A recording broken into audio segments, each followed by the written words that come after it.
Anthony, it's so great to see you. I got to tell you, I'm going bananas for today's show. We saw the OnlyFans page for bananas. I'm Anthony. Welcome to No Vacancy Live. That's my friend Glenn. You're watching the #1 show in hospitality.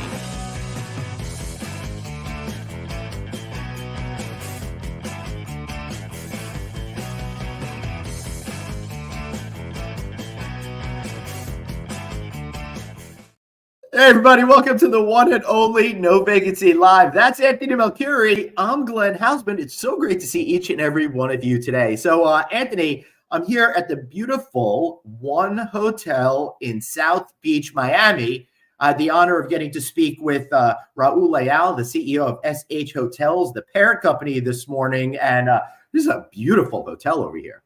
Yeah, were you there yesterday or no? You were in a different hotel. No, I was here yesterday, but it was kind of a surprise that I was going to be doing this thing this morning, so we had to keep it all under wraps and stuff like that. Oh, that's why you didn't mention it.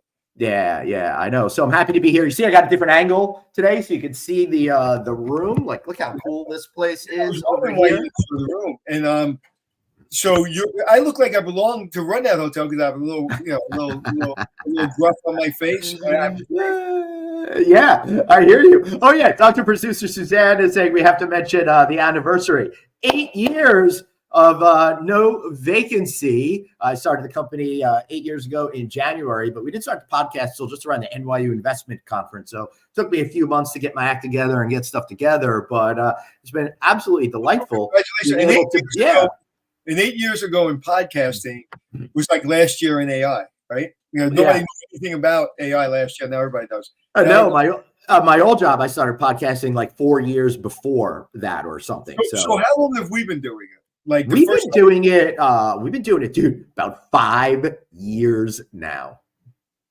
Not true. It is true. We did 4 years. Remember, March 2020, we started doing this together, but we did a whole year and change going back to August of 18. I think when we started doing our show together. I refuse to believe that because that means you're 19. Because that means you're older, and I refuse to believe that you got older. Hey, listen, I try to stay eternally young, and one way that we stay eternally young here is by making sure you folks out there get the best information. Now, one of the things, Anthony, that's really been taking off over the last 10 years is the flood of extended stay lodging in the hospitality business.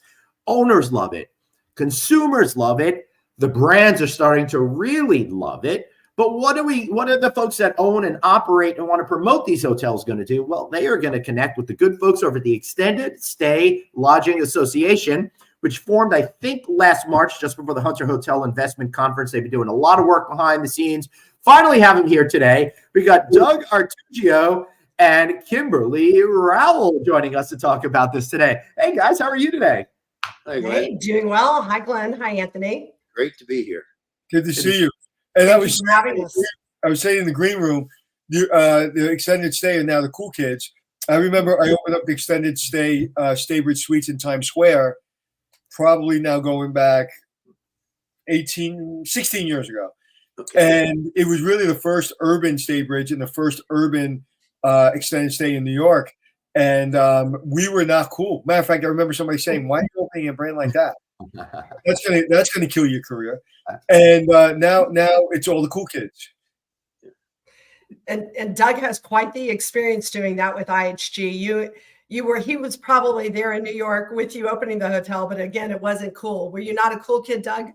Well, I hang out with Glenn, so that makes me cool. But do you know the name Rob Radomski? Robert Dembski? I know Rob very well. Okay, so Rob and I... wasn't he a brand leader back in the day? Sweet. He led suites in the mid-2000s. Yeah. 2007, 8, that area. Yeah, and he came to the hotel. Me and him I loved him. And we were doing great together, getting it open. And then he came right before it opened, and he was looking at our duvets. And he said, "You don't have our duvet on there. You don't have our blanket." I was like, "Yeah, we're not doing the blanket. We're doing white duvets." He goes, No. You need to have the blanket, the standard blanket for Staybridge. I go, "We're not doing it. We're doing white duvets." All right. And this is after I got him to change the colors of the sign outside from that turquoise to black and white because it's New York, first urban Staybridge. Finally got that approved after months. And he goes, And he said, nope. I said, all right. He left. White duvets went on. And he never said anything about it. I love that man. See, you'll have so much to add. It'll be the contrast from decade over decade on how the segment has evolved since then. Right. I opened my first 2 Staybridge suites in 2000, actually on the same day. I think number 32 and 33 in the system. So Wow. 20 plus years owning, operating, as well as others, properties. It's yeah, Doug. It's so funny because it's kind of like the extended stay business seems to be the big star, the overnight success in hospitality. But just like everything else, it seems you need decades of work in order to be that overnight success. And it's amazing how far back the roots of extended stay actually goes in our business. So the first question I really have for you guys is, why create the association now? Why not a number of years ago? Why not a few years from now? Why now? I mean, that's a great question, Glenn. And although it's got like a 3 or 4 part answer. Right. And meaning that, so my background goes back 20 plus years in extended stay. I ran a large full service portfolio for IHG. I ran the franchise sales group. And so we were doing extended stay properties. And I would see people's net incomes from 1 year or 2 years later change dramatically because these type of products throw off just a ton of cash. Okay. Mm-hmm. And so I gave a year's notice to say that I wanted to leave to build extended stay products. Okay. And so that's part one. Part two, throughout the pandemic, the entire hotel industry got wiped out in many, many ways. However, if your extended stay properties running in the 90s, as many were, the worst I ever had of it was like 73 to 75% occupancy. So we skated through the pandemic. Okay. Well, wait, Doug, let me hold you right there because there's an interesting point to be made. These were already successful, but the pandemic flipped a switch to get the wider hospitality community to really understand and see the value there. Thanks to digital nomads and our mobile workforce. Thank goodness, right? I mean, there was that was the game changer of it because our guests changed. So the brands may have been the same up until that point. Of course, now launching so many more, but the guest dynamic and that change, that was the key difference. That was the factor. Doug, 3. The quote becomes, "The secret to some is now the secret to none." Right. Okay. So point 3 is that they do act differently. Okay. The whole economics of the program are considerably different, which we'll talk later about, I believe, but it is a far superior return on investment than other brands. Right. Now, but during the pandemic, there were a lot of layoffs. Individual owners had to lay off their sales offices and, just reservation, revenue management. And all of these things are key to a successful extended stay. So now that the secret is out and everyone wants to build and the brands are now coming out with brand after brand after brand, there is a big void in education, in competent people, because this is not about turning on the vacancy sign. This is about working it. This is about your local sales area. It's about getting down in the trenches and finding who's doing construction in the area, on and on and on and on.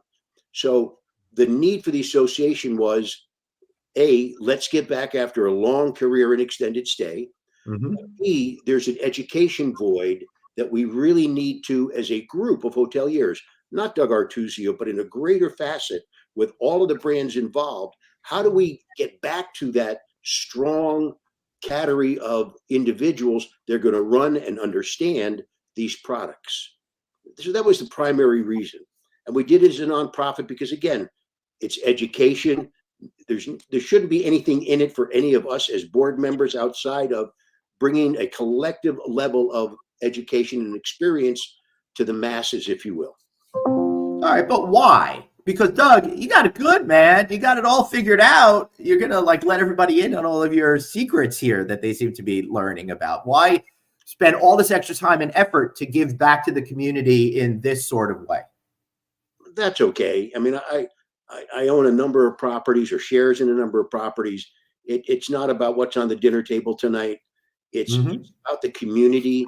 It's about a belief and passion, as Kimberly shares with me, in extended stay. She's building extended stay, on a very passionate level. So and it's not that I've had my time, but there's so much time left, and everyone deserves to know this. I mean, I have data from Mark Skinner that I think is going to blow your mind later. All right. Mark Skinner is, of course, with the Highland Group, and they are the preeminent field in extended stay. Mark Skinner was going to conferences talking about extended stay when nobody understood what extended stay is. Kimberly, I want to hear from you, but I thought it would be important to tell you just how serious this association is. Anthony, wait until you hear who some of these people are on their board. We got Simon Mendy, divisional president over at Aimbridge, friend of the show. Rick Colling of Hilton, who's a global brand leader over there. The one and only Jimmy Taylor from IHG, he's a VP of Ops. Jason Ballard from Hyatt. Matt Meckelhair from Choice. Phil Hugh from Sonesta. Carl Wren of Concord. Scott Stevens of HREC. The aforementioned Mark Skinner. Glenn Bisping of Extended Stay America. Our friend Matt Hostetler from Red Roof. And, of course, Kimberly and Doug. What a group, huh? Listen, you had major credibility, and then you said Jimmy Taylor. Poor Jimmy. Listen, we all know Jimmy Taylor is not very good at what he does, and he's not good looking. He is probably the best extended stay salesperson on the planet. What's that? No, I was just saying that Jimmy Taylor, and I've known him for 25 years. He is the quintessential salesperson, as well as any other operator in the business. He's the best in the business. Jimmy and I are very dear friends, and I'm just Josh, and I love that man. I never ever want to take a stage after that man. I don't want to stand next to him because he is loved by all. He really is. Yeah, he's fantastic. But that's great. So, Kimberly, tell us about the board. Tell us about why. I know Doug kind of mentioned it, but why did you get involved? Because Doug made me do it. No, I'm just I'm just kidding. But it is because of his passion, right? Obviously, you hear his passion, and I may have a little bit myself. But one of the reasons was I very quickly realized that the newer operators and these newer investors that I was working with, having to manage and operate, didn't understand the segment. They didn't understand the animal, and they were trying to or attempting to operate as if it were another segment. Right. And unfortunately, that's not going to provide an ROI. What sets extended stay apart is stability, resilience, and most importantly, profitability. But you can't be profitable if you're running it like any other segment. And my benefit for the association was that this would give my owners, operators, investors, and colleagues the opportunity to have access to peer-to-peer with experts and icons, people that have done this like Doug for years and years. And so they're able to sit down with them in our town hall meetings and ask them questions on how to get it done. And selfishly on my part, once they understand it, it makes my job easier. So maybe it was a little bit selfish also. But sincerely, when you look at the stats, and again, can't thank Mark and the Highland Group enough for, having us have a little bit of insider info on that. But if you can get that in front of people and teach them, they can be profitable as well. And as many brands that are launching and, keys that are going up, we need people to be successful because the segment can't fail for all of those of us who are investors. Yeah. And we also, you hear the term backyard sales. But extended stay is backyard sales more than anything. So when I try to explain to somebody that is new to the extended stay business, I show them a little mud room pad and I show them a black washcloth. And they're like, what's this? And you're laughing because you know exactly what that is. Because when the construction guys come off the site, they're going to wash their boots and I want them to use a black rag. And when they come in the door, I want them to put their boots in the mud on the mud pad. And they're like, oh, okay. It really is a different business. It's different even more so now. And I think that's why we're even seeing, segments that are getting into this that you never thought would have because of these digital nomads, because of this mobile workforce. They want to feel at home. They want the amenities of home. So we have to create extended stay brands to accommodate these room nights. And listen to this. This is so just fantastic. But the cities with the longest average length of stay, Fort Worth, Texas, 116 room nights length of stay. That's crazy. Wow. Charlotte, Atlanta, 101, 101 is their average length of stay. That's insane, right?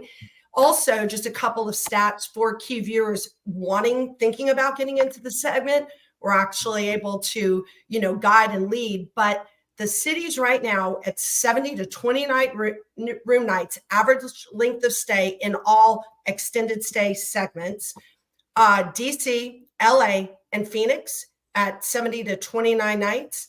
And then at 30 nights or over, Virginia Beach, Memphis, and Portland. Wow. So those are just key markets. But again, it goes back to the digital nomads and mobile workforce.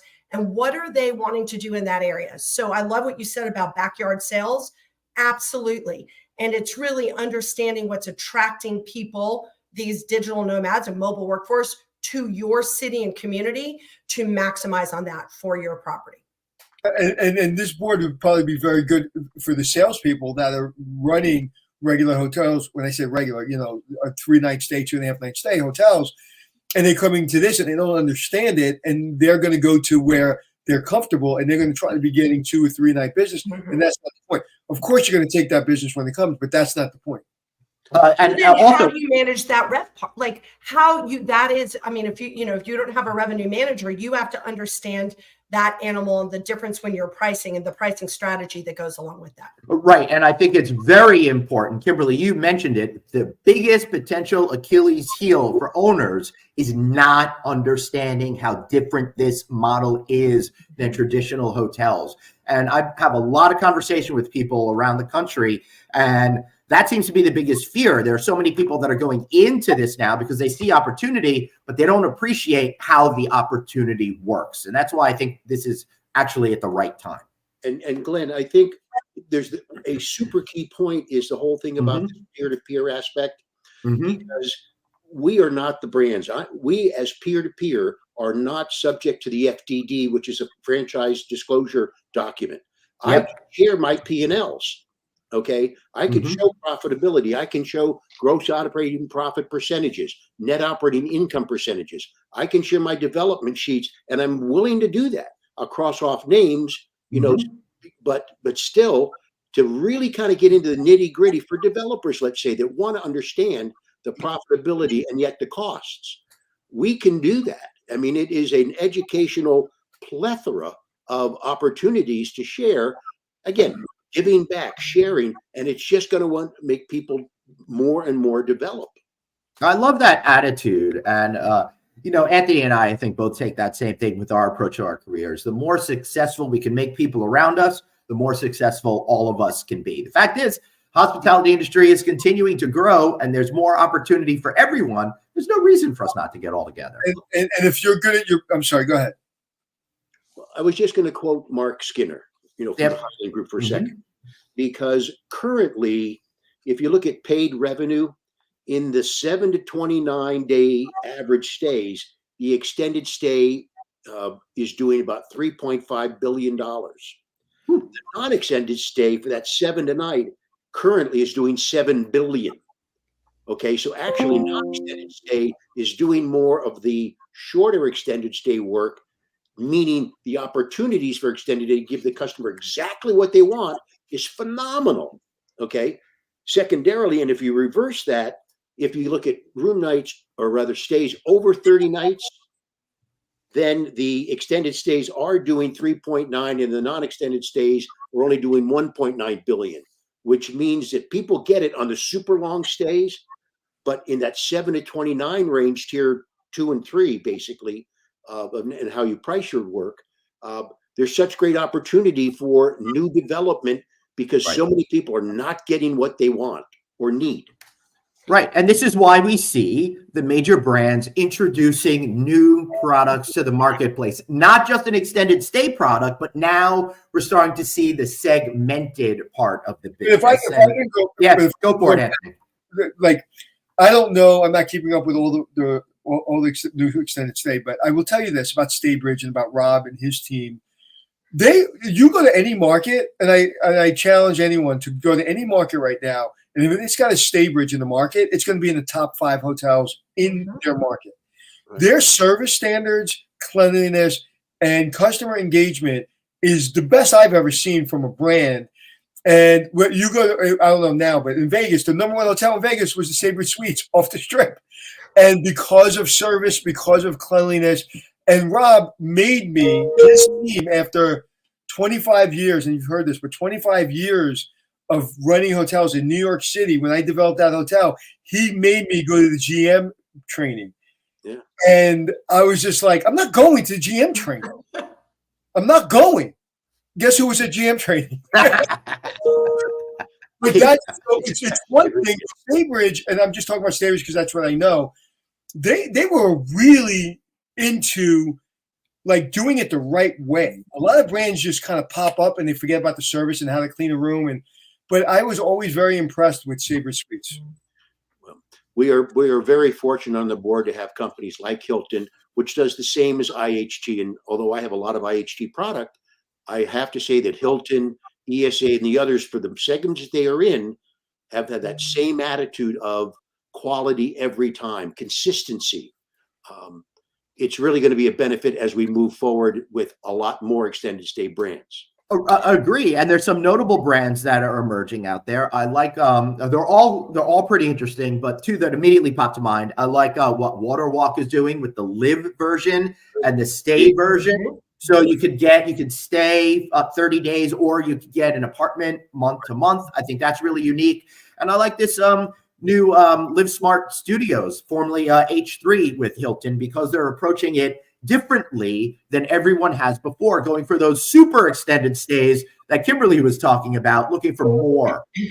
Well, they had to compete with the apartment hotels, right? The apart hotels. There, you know, that you had to introduce a professional management and brand environment to compete against those that truly don't know what they're doing. So you're offering loyalty. We're all forgetting with things. It's like living in an apartment with loyalty points. It's amazing. And one of the things I want just to end statistically speaking, but it's huge, and this is great for everyone to know that is considering getting into the segment, is that Smith Travel Star data has the CAGR, which of course is the compound annual growth rate, at 3% each year through 2025. So we have a full another, and that just came out, a full another 2 years of growth at 3%. And also the extended stay segment it grew more quickly than any other segment after the pandemic. It was it was the fastest to recover. Right. And representing a real plurality of all new hotel development. And, owners and investors are really liking this particular model because you need fewer human beings at the property, something that everybody's been struggling with. Plus, you don't have to sell a room every night if you get a good client that's going to stay for 30, 40, 111 days. It really simplifies things when done the correct way. Absolutely. So is this for first-time investors now as well as institutional? I don't think we saw a lot of institutional investors in this segment historically. And I think this might be a barrier of entry for first-time investors to get their feet wet, provided they have the knowledge of how to manage it properly and differently, the extended stay way. I see they're an extended stay brand. I beg your pardon? Didn't Blackstone buy an extended stay brand? I think they have Extended Stay America, if I'm not mistaken, or they owned it, sold it, bought it again. I don't know. I'm pretty sure that they own that particular brand. So that's all really fascinating. I forgot what my point was going to be that I was going to make. So I guess we'll just have to move on. So how do people really get involved? What do you expect from them when they join? How does it all work? Kimberly? Okay, great, Doug. And I like, again, they are able to join. We do, of course, have our website. There's a QR code available. I could definitely I'll hold up right now, but no matter what platform you're watching on now, I encourage you to go to LinkedIn to the Extended Stay Lodging Association page, otherwise known as ESLA, as the acronym, and which would take you right to the opportunity to join. We are really right now partnering with universities and allowing students to become involved. That was one of Doug's passions, is really ensuring that all of the students have this knowledge going forth. Right. Correct. But our membership is very, it's vast.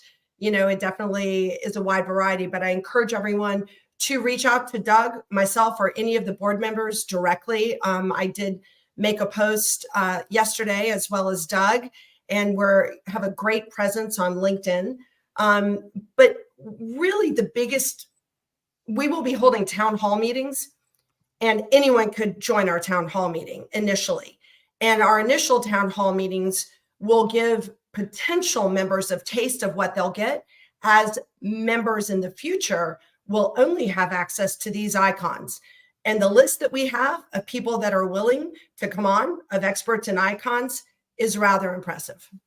Thanks to Doug. So we plan this series to kind of kick off with, true industry icons that started like a Mike Levin style person. Right. Hold on. Mike Levin was way involved in the hospitality industry, most notably overseeing brands that are now part of the Wyndham family, and was an integral part in helping create the Asian American Hotel Owner Association as well. Doug, please continue. No, exactly. And so, and we will reach out to others. They're the Jim Anhuts of the world that actually were with Jack DeBoer. Okay? Jim's great. And he now is with, Michigan. Wonderful person. He's part of the board, I believe, of Waterwalk, and excellent extended stay. He's a keeper of the flame in many ways, because he's been through all of it. Yes, for sure. I got to know Jim years ago, and he's great. Jack DeBoer, for those people that don't know, is the man who created this segment. He created Residence Inn. He created Candlewood. His last product was Waterwalk. He did Value Place, which is which is still out in the market. Why am I blanking on the name? It's owned by Choice. But thank you. So all of these brands that really helped get all these companies started were all created by this one gentleman, which is pretty remarkable individual. And Woodspring runs a 60% gross operating profit. Unbelievable. Occupancy mid-90s. Okay. So there is space not only for this particular product, but so many others that come in, that speak to the different people. So this market is here to stay. ESLA is going to help educate. We will, as operators, share really interesting information to get people up to speed. It is, in fact, a secret to none, and we want to spread it as much as we can. So thank you for sharing the URL, the www.esla.org. That was appreciated. So how big can this segment be? And will it inexorably change the hospitality industry as we know it in the future, do you think? Well, as of today, it only represents about 12% of the entire supply. Okay. We only get 4% of the actual business that can be extended stay. And so the opportunity is massive for new development. The pipeline's strong. Yeah. Pipeline's super strong right now, but I think the key part, it was historically in almost an economy type of product, and now you're having luxury extended stay being developed and in the pipeline. So that's cool. It's fascinating in that regard. But going back to one of the benefits of joining, never mind our town halls with these icons, right? Just sharing everything with them. We're developing, and I am purchasing packages. We all know what it costs per key to do an extended stay with a full kitchen, right? It's an investment. So purchasing packages with suppliers, key suppliers, where it's taking the guesswork for new investors out of what to do. So we'll be able to introduce them to and have them share these purchasing and packages and operating platforms that are easy for them to follow. Just kind of point and click, and they're able to do it. It would be crazy for somebody to get into this part of the business without being part of your membership. We think so. All right. So I understand, we have really good dinners too. If for any of those board members watching, our dinners are always very entertaining. And, I think definitely Glenn and Anthony should join dinner one night because I will tell you something. it's not a dull moment. Hospitality industry folks are fun folks. There we sure are. All right, everybody, make sure you go to esla.org right now. And while you're at it, why not go to their LinkedIn page as well? Give them a follow and tell them No Vacancy sent you. Doug, Kimberly, any final words before we wrap up with you today? No, just a great conversation. And I'm glad that you share the passion that Kimberly and I do. And we want to check back in with you because I think there are just great things to come. Yep. In so many ways, and look forward to seeing everyone at Alice. Yes. See you guys next week in LA at the JW. Always great spending time with you, Glenn and Anthony. Thank you for the opportunity, and everyone travel safely to LA. And thanks. See you guys later. Man, that was so much fun. I love the extended stay market and all the opportunity it has. You know what I love? I love watching you. I don't know how many people know the history of this industry better than you do. And I love you pulling out little, the names and the experiences. And like, I just love, I'm sitting here going, I've been in the business longer than you have.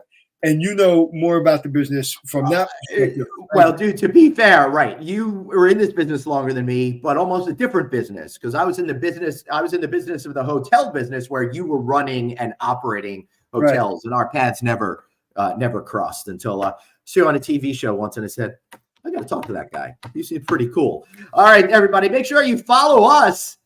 Check us out at, wherever you get your podcast, download the show. And if you're listening to us right now, why not watch us on LinkedIn? Watch us at novacancynews.com, Facebook, and all the places you like to interact on social media. Thanks again for joining us. And remember, you've got one life, so blaze on and be kind to yourself, Anthony. Say be kind to yourself. Be kind to yourself. All right. I'm sorry, go ahead.